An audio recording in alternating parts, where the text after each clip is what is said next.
जिसको कहते हैं ना कि एक तरह से हराम का पैसा, ये हराम का पैसा इसकी स्थिति है।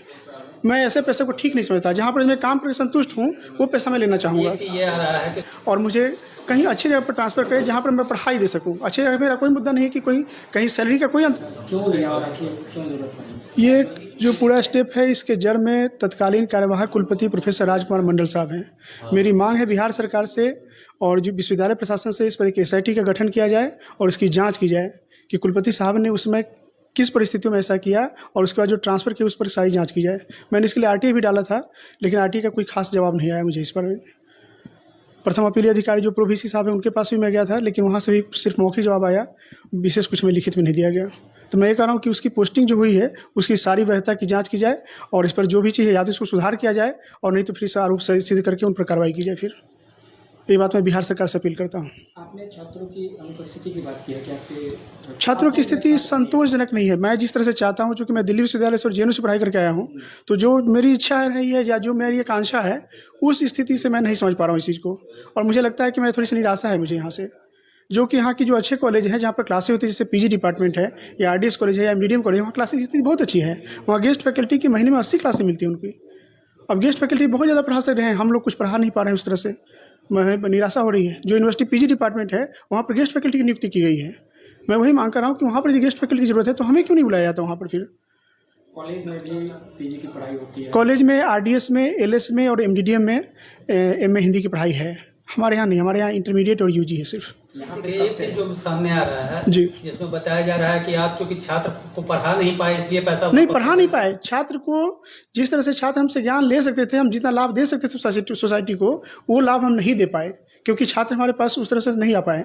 ये 23 लाख की राशि वापस करने के पीछे रीजन एक नैतिक तौर पर ग्राउंड है। इसमें कोई मेरा कोई ऐसा नहीं कि कोई बंदूक लेकर किसी गर्दन पर लगाना, ऐसा कुछ मुद्दा नहीं है। वो लेना चाहे ले सकते हैं, नहीं लेना चाहे तो नहीं ले सकते। हमारे तो सिर्फ एक प्रपोजल, एक प्रस्ताव मैंने दिया उनको। ये कितने दिन की राशि है जो ये 2 साल 9 महीने की है। इतना दिन आप वेट किए? आप तो वेट नहीं, मैं लगातार आवेदन दे रहा हूँ कि सर मेरी स्थिति ठीक नहीं है यहाँ पर, मैं यहाँ के काम से खुश नहीं हूँ, मेरे पास सारे प्रमाण है उस आवेदन के। लेकिन उन लोगों ने कहा अच्छा ठीक है सर, विचार करते हैं, और हर बार ट्रांसफर होता रहा इस मुद्दे पर। विश्वविद्यालय प्रशासन से आपने इस संबंध में बात किया? हाँ, विश्वविद्यालय प्रशासन से लगातार बात होती रही है। पहले जो कुलपति थे RK मंडल साहब थे, उसके बाद फिर कुलपति कौन बने थे बीच में कुछ दिन के लिए, कोई दूसरे कुलपति थे, फिर बाद में हनुमान प्रसाद साहब आए। तो सर कुलपति सबसे तो ज़्यादा मुलाकात नहीं हुई। 2 बार राजकुमार मंडल सर से बात हुई और उसके बाद लगातार रजिस्ट्रार सर से बात होती रही मेरी। इन्होंने कहा कि आपका ट्रांसफ़र कमेटी की जब भी बैठेगी सबसे पहला फाइल आपका है, आपके फाइल पर किया जाएगा। लेकिन अभी तुरंत MDD में एक ट्रांसफ़र हुआ RC कॉलेज सकरा से, और मेरे फाइल को इन्होंने फिर से साइड कर दिया। और इसी फिर मैं बहुत दुखी हुआ इस बात से लेकर के। मुझे गहरा पश्चाताप है इस बात को कि मैं यहाँ क्यों फंस गया हूँ। नटसेल में क्वेश्चन है कि जी। पैसा वापसी दबाव बनाने के लिए या छात्रों को आप नहीं पढ़ा पाए इसके लिए? नहीं, पैसा वापसी सिर्फ नैतिक तौर पर है, न दबाव बनाने के लिए, न छात्रों को क्लास, ये मुद्दा नहीं है उस मुद्दे पर। ये सिर्फ मैं अपना तौर पर, चूँकि यूनिवर्सिटी प्रशासन ने जो है पैसा दिया या बिहार सरकार ने जो पैसा दिया ट्रेजरी के माध्यम से, वो पैसा मुझे लगता है कि ये ठीक नहीं है। जिसको कहते हैं ना कि एक तरह से हराम का पैसा, ये हराम का पैसा इसकी स्थिति है।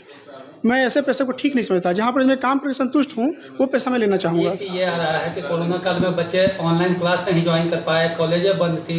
नहीं, तो कोरोना काल में हम लोगों ने ऑनलाइन वेबसाइट पर डाला, अपलोड किया मटेरियल। जो विद्यार्थी पढ़ना चाहे पढ़ सकते थे। उसमें वेबसाइट पर नंबर, पेपर में नंबर डाला गया, मोबाइल नंबर, कि विद्यार्थी जो कंसल्ट करना चाहे कंसल्ट कर सकते थे। कितने छात्र उसमें ज्वाइन करते थे? और क्लास में तो उस तरह से ज़्यादा नहीं ज्वाइन कर पाए, लेकिन कंसल्ट करने में 4-5 विद्यार्थी कंसल्ट किया करते थे फ़ोन पर। बाकी वो लोग अपना डाउनलोड करके PDF मटेरियल पढ़ते थे। कब से इस तरह की समस्या आई? जब आप एज ए असिस्टेंट प्रोफेसर यहाँ पे ज्वाइन किए उस समय से ही छात्र? उस समय शुरू में तो सर 1 महीने 1.5 महीने मुझे कॉलेज को समझने में लगा कि यहाँ के क्या सिस्टम है, कैसे है। उसके बाद से मुझे दिक्कत लगा, तब तक फिर कोरोना का आ गया। कोरोना के बाद जब कॉलेज खुले तब मुझे लगा कि सामने से नहीं तो चैलेंज वास्तविक यहाँ की। फाइनली क्या मांगे आपकी? फाइनली मेरी मांग है कि विश्वविद्यालय प्रशासन मेरे आवेदन पर कृपापूर्वक विचार करे और मुझे कहीं अच्छी जगह पर ट्रांसफ़र करे जहाँ पर मैं पढ़ाई दे सकूँ। अच्छी जगह मेरा कोई मुद्दा नहीं है कि कोई कहीं सैलरी का कोई अंतर नहीं है। शहर में सब जगह सैलरी बराबर है। प्रिंसिपल को लिख के दिया था क्या कि हम ट्रांसफर चाहते हैं? नहीं, प्रिंसिपल साहब से मैं, चूँकि यूनिवर्सिटी में हमारी अपॉइंटमेंट 24 सितंबर 2019 को हुई।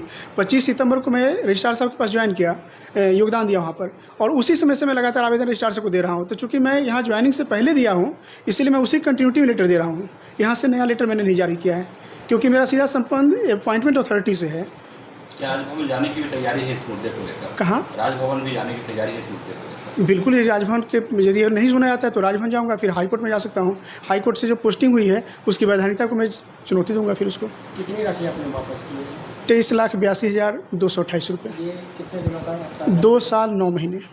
कैसे दिया हमने, तो किस माध्यम से? चेक से मैंने दिया है, लेकिन उन्होंने चेक से एक्सेप्ट नहीं किया। उन्होंने कहा कि आपकी बात को हम एक्सेप्ट कर ले रहे हैं चेक को, लेकिन चूंकि चेक डॉक्यूमेंट का मामला सुरक्षित होना चाहिए, इसे अपने पास रखिए। जब कुलपति साहब ऑर्डर देंगे कि हाँ ले लिया जाए, तो आपसे हम स्वीकार कर लेंगे। फिर अभी उन्होंने उसकी कॉपी ले ली सिर्फ। क्या परिचय थे? जी, मेरा नाम डॉक्टर ललन कुमार है। मैं दिल्ली विश्वविद्यालय से हिंदू कॉलेज से BA ऑनर्स किया हूँ। MA हिंदी मेरा जवाहरलाल नेहरू विश्वविद्यालय से है, और दिल्ली विश्वविद्यालय से मैंने MPhil PhD पढ़ाई की है। यहाँ पे किस विभाग में? यहाँ पर हिंदी विभाग नीतीश्वर कॉलेज में हूँ, प्रस्थापित हूँ।